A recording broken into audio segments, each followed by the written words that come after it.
This week on The Watchman, we take a trip back in time to ancient Jerusalem, where King David walked and the Bible came to life. Where we're standing right now is a place that allows us in so many different ways to take the archaeology and show that what's written in the Bible is in fact truth. Join us on a journey through the amazing city of David, ancient Jerusalem. It's The Watchman. It's Christians United for Israel, only on TBN.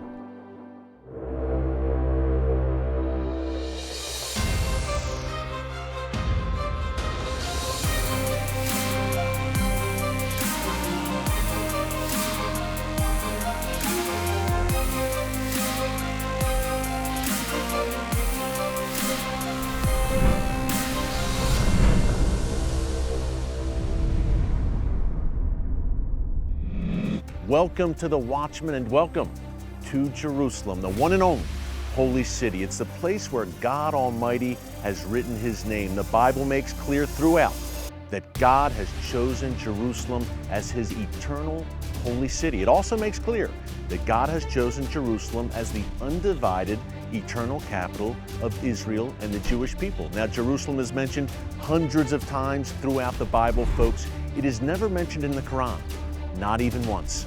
Nevertheless, we have a growing movement today that seeks to deny the Jewish claim to the city of Jerusalem. Some people today say that King David never existed, that the Jewish people never had a presence here in Jerusalem, that the Temple Mount, for instance, a temple never stood there, that Herod's temple, Solomon's temple never stood there. Folks, it sounds crazy if you know your Bible, but this is a growing movement. That's why we think it's really important here at Christians United for Israel to come to where I'm standing right now, the city of David. Now, when you think of Jerusalem, you think of what's behind me right now, inside the old city walls. But ancient Jerusalem, in the time of King David, actually stood outside of those walls. Speaking of King David, to give you an idea of the importance of Jerusalem, King David obviously is the psalmist.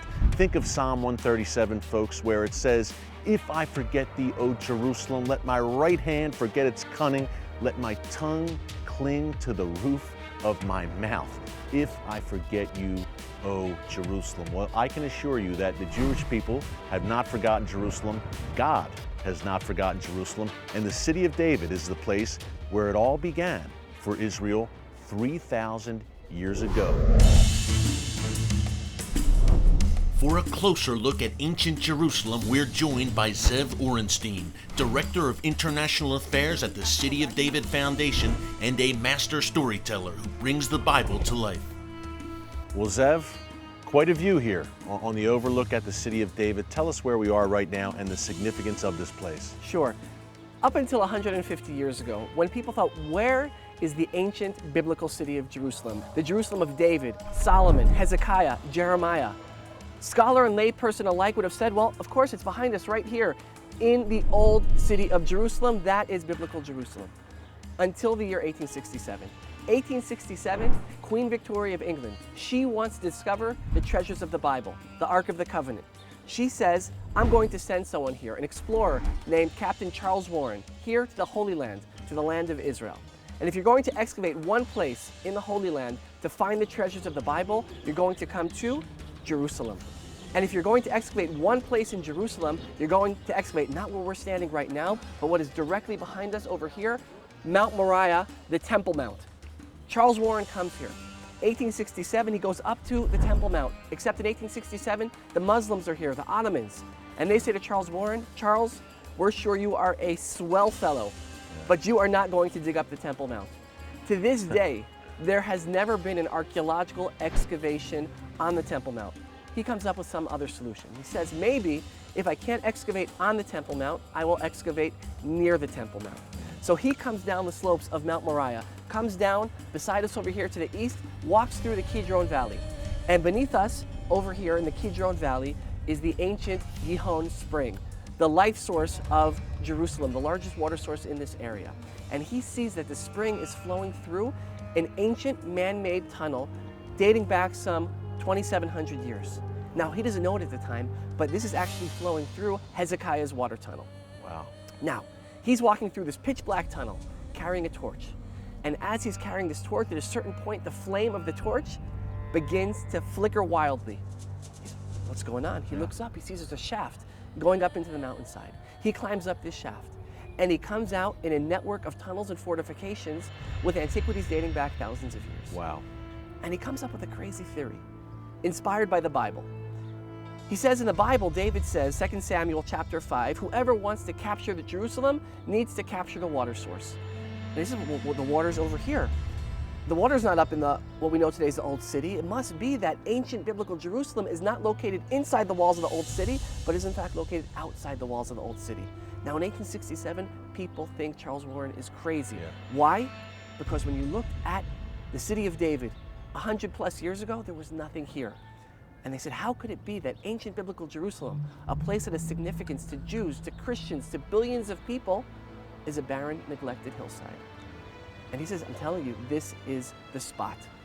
Over the next 150 years, where we're standing right now, right here in the city of David, this will become the most excavated site in all of Israel. And these excavations have proven beyond a doubt that where we're standing right now is, in fact, the location of ancient biblical Jerusalem. It's amazing, Zev. Until 1967, all of these ancient biblical sites that are so profoundly important to the Jewish people were not under the control of Israel until after the Six-Day War. Not only weren't they under the control of Israel, but during the Jordanian occupation of Jerusalem from 1948 to 1967, synagogues were blown up. The Mount of Olives, tens of thousands of graves were destroyed.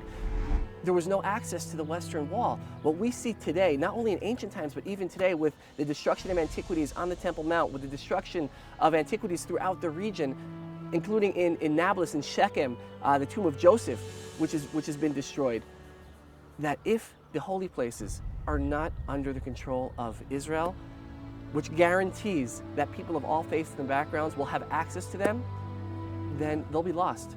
Yeah, folks, if Israel does not have control of these sites, you at home, if you're a Christian, you won't be here. You won't be able to stand where I'm standing right now. And believe me, you want to stand here. You also want to stand in the ruins of King David's palace. That's where we're heading next. Well, Zev, we are in a place that has a particularly fascinating history. A lot of things went down right here. I guess we should start with King David's heritage and lineage. So where we're standing right now, Eric, 10 years ago, this is all underground. Our visitor center is directly above our heads. One morning, a woman by the name of Dr. Eilat Mazar, she's an archaeologist whose father was an archaeologist, whose grandfather was an archaeologist. She comes into our visitor center and she says, you guys need to move your offices. We ask her why. She says, King David's palace is located beneath your feet. So we said, Dr. Mazar, people have been excavating here for the last 150 years. It's the most excavated site in the country. Nobody's ever said that before. What makes you so certain? So Dr. Mazar says, first, the city of David is a city on a hill. Where would you expect to find the palace? At the top of the hill. This is the top of the city of David. But she says something even more convincing. She says, if you look over here, we have this royal Phoenician capital was discovered 50 years ago by British archaeologist Kathleen Kenyon at the base of the hill that we're standing on right now. Now, Phoenicia is modern-day Lebanon. Yes. And Dr. Mazar says this royal Phoenician capital proves that where we are standing right now, that this is the location of King David's palace. So we said, wait a minute, Dr. Mazar, maybe it proves something about the ancient Phoenicians, but what does it have to do with David? Now, Dr. Mazar is a special kind of archaeologist because in one hand she walks around with a shovel and in the other hand she walks around with the Bible. And she says, you want to know why we find a royal Phoenician capital in ancient Jerusalem? Because in the Bible, in 2 Samuel chapter 5, verse 11, it says, after David captures this city, he then reaches out to his neighbors in the north. And it says here in verse 11, King Hiram of Tyre sent envoys to David with cedar logs, carpenters, and stonemasons, and they built a palace for David. So Dr. Mazar says, why is there a Phoenician capital in ancient Jerusalem? Because it was the Phoenicians who built David's palace. So now, the Israel Antiquities Authority, together with Dr. Mazar from Hebrew University, they come in here, they begin excavating. Dr. Mazar finds pottery that she dates to the time of David 3,000 years ago, 10th century BCE. Right where we're standing. Right where we're standing, right over here. And some people agree with her, this could be the spot. Others say, The pottery, we think it's about 100 years after David. So what's the debate? The debate is not over what this area was. This was the royal government center of the Davidic dynasty. The debate here is over whether King David himself was sitting here or his grandson. Personally, that's not keeping me up at night. But I'll tell you something amazing where you see how the archaeology today is confirming the biblical truth. Exactly, the proof that the Jewish people have been here for a long, Absolutely. long time. I'm pinching myself, Zev, to be standing here, not only as a man of faith, but just as a student of history. If you're a history buff, the Bible is a great outlier of the history of the Middle East, the history of Israel, and this is a perfect place to come to do it.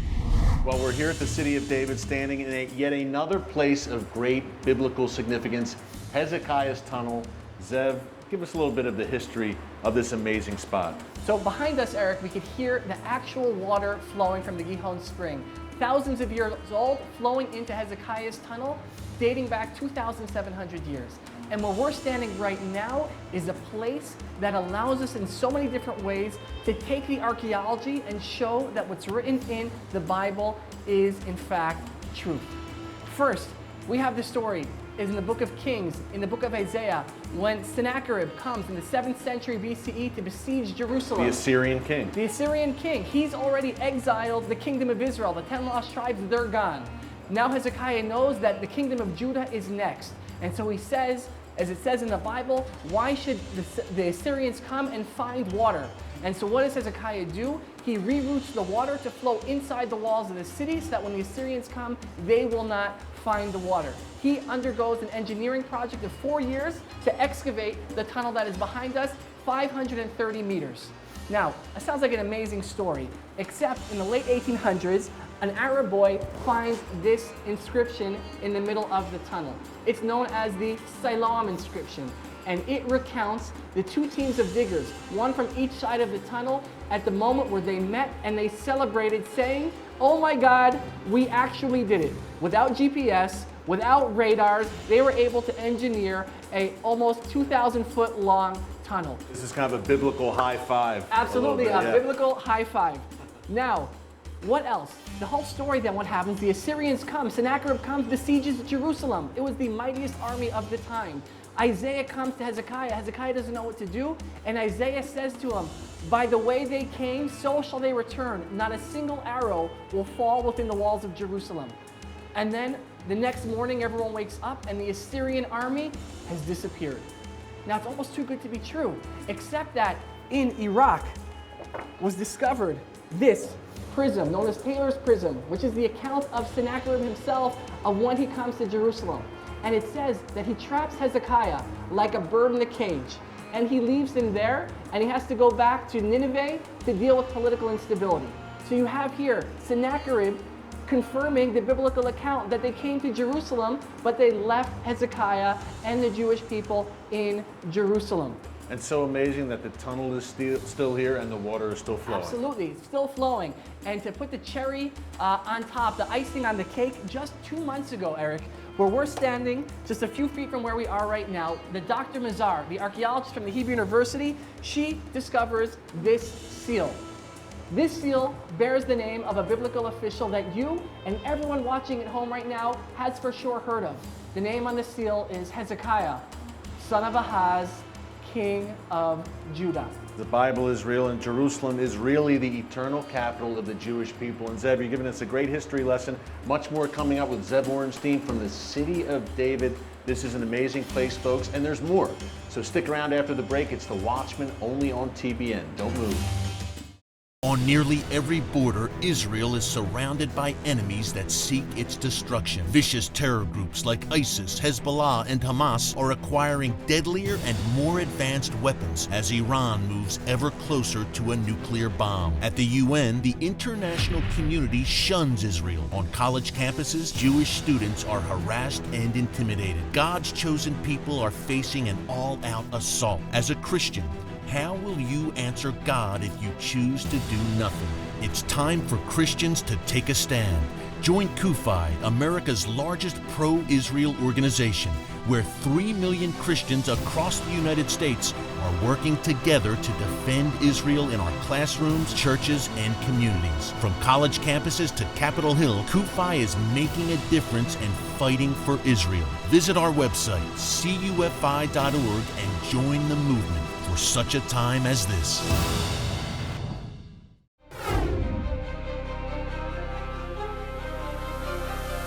And welcome back to The Watchman, only right here on TBN. We are in one of the most visited spots in all of Israel, the city of David, a place with great biblical heritage and significance. We're with Zev Urenstein of the city of David, and we're in a place that you may have heard of from your Bible, the Pool of Siloam. Zev, refresh our viewers' memories on what went down here at the Pool of Siloam. So what happens here, you first have to start the story 2004. There's a sewage pipe behind us, it explodes. The municipality sends in workers, they dig down to get to the pipe to clean up the mess. Happens to be, while this is all going on, an archaeologist named Eli Shukron happens to be walking by. He hears something just doesn't sound right. He runs in, says, "Stop what you're doing," clears everyone out, and they had inadvertently uncovered these ancient steps that we see right over here, thousands of years old, Herodian. And it's clear they're leading down into something. And the archaeologist Eli Shukron and his colleague Roni Reich, they say, wait a minute, there's only one other place in the whole country where we've seen steps like this before, and those are the steps leading up to the ascent to the southern part of the Temple Mount. And they say, wait a minute, there must be a connection. And they realize that these steps were leading down into the ancient Pool of Siloam. So what was the ancient Pool of Siloam? In ancient times, there were 3 pilgrimage festivals, Passover, Pentecost, Tabernacles, when all the Jewish people would have to go up to the Holy Temple that stood on Mount Moriah, on the Temple Mount. But you can't just go up to the temple as is, you have to purify yourself. Josephus, the historian, tells us that up to 1 million Jews would go on pilgrimage to the temple on the pilgrimage festivals. How would all those people purify themselves? They would go into the Pool of Siloam, which we have over here. It was the size of 2 Olympic-sized swimming pools. And I want to throw out a teaser to you, Eric.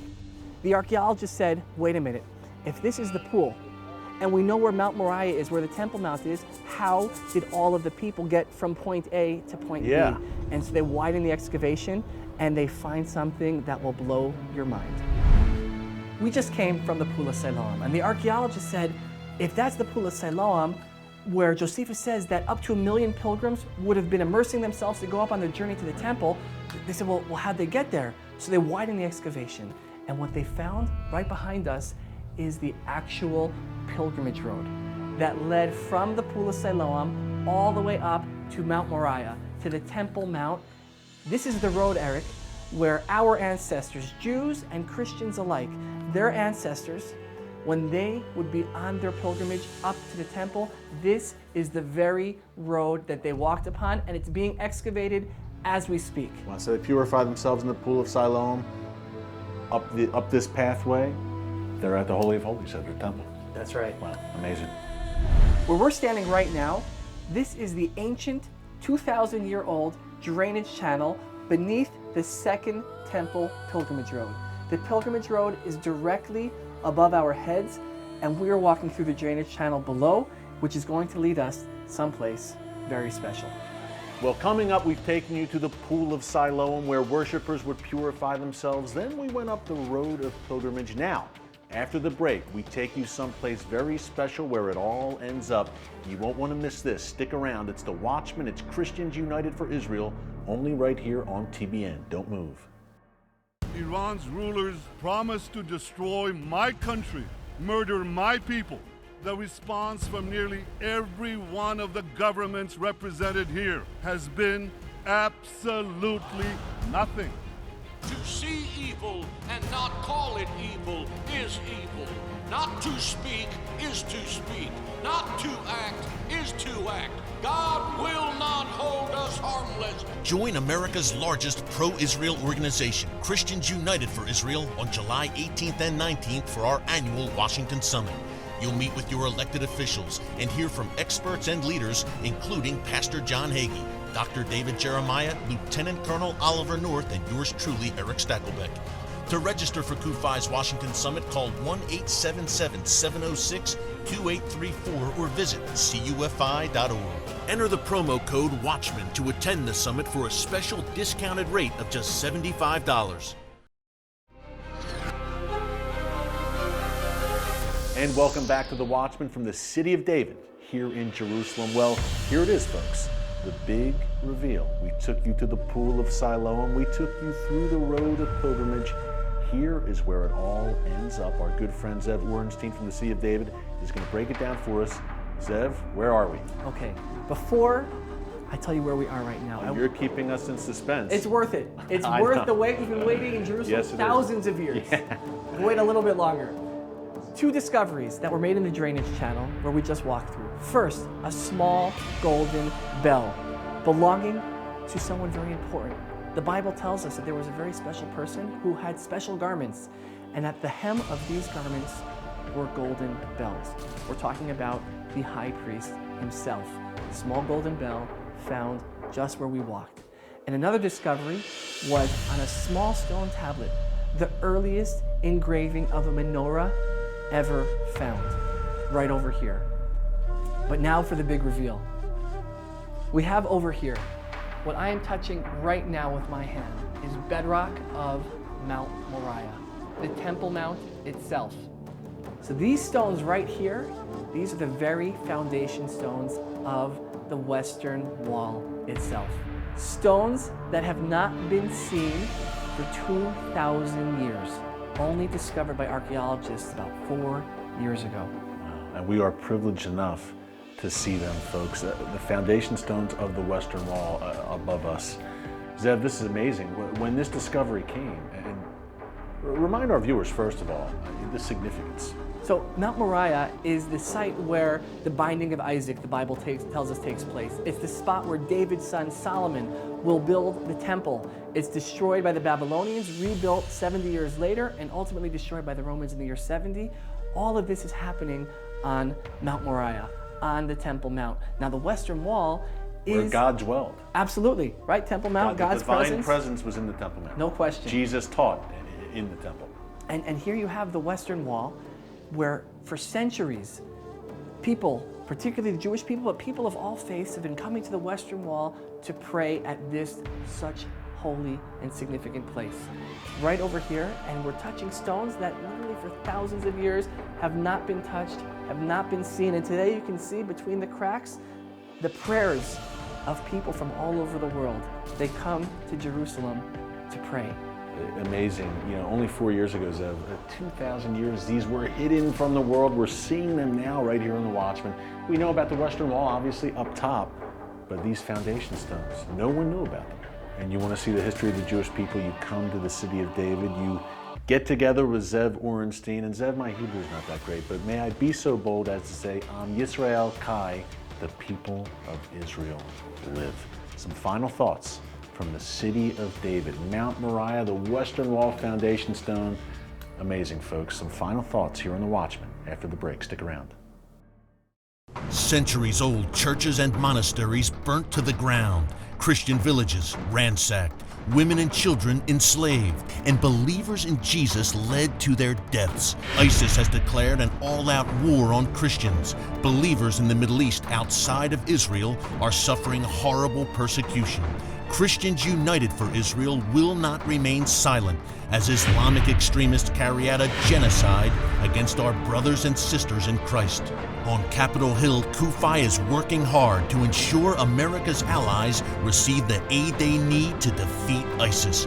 CUFI is leading a Raise Your Voice campaign to bring the issue front and center for Christians across America. Visit our website, cufi.org, to find out how you can stand with CUFI as we stand up for the persecuted church. If not us, who? And if not now, when?